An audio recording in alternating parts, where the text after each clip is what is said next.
দাদা আপনি এই পেশায় আছেন কত বছর? আপনি এই পেশায় আছেন কত বছর?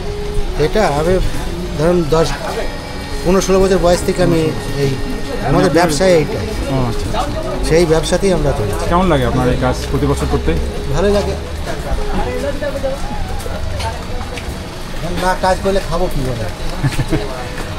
এই তো আমার এই এই কাজ, আমরা পালেদের ছেলে বুঝলেন, এই কাজ কর্ম করেই খেতে হবে।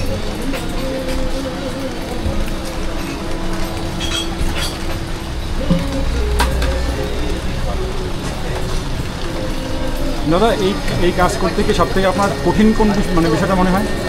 কঠিন ঘর বাঁধা, মেন হচ্ছে আসল কাজ হচ্ছে ঘর। এই যে ঘর নিয়েছেন এই ঘরের ভাড়া? ঘর ভাড়া তো আছে, ঘরের কাজ যে আমরা ঘর বাঁধি। ও খড়, আচ্ছা আচ্ছা। খড় কি অ্যাভেলেবল পাওয়া যায় না? পাওয়া যায়, সব থেকে কষ্টকর কাজ হচ্ছে ঘর। আচ্ছা ও আচ্ছা আচ্ছা, বাঁধা, খড় বাঁধারে হচ্ছে মেন কঠিন কাজ।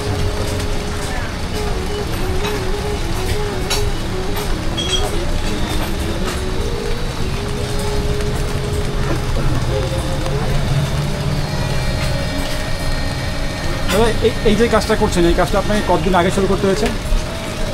এই সারা বছরই চলবে। ও একদম মানে একটা পুজো শেষ হওয়ার সঙ্গে সঙ্গে আর একটা পুজোর শুরু হয়ে যায়।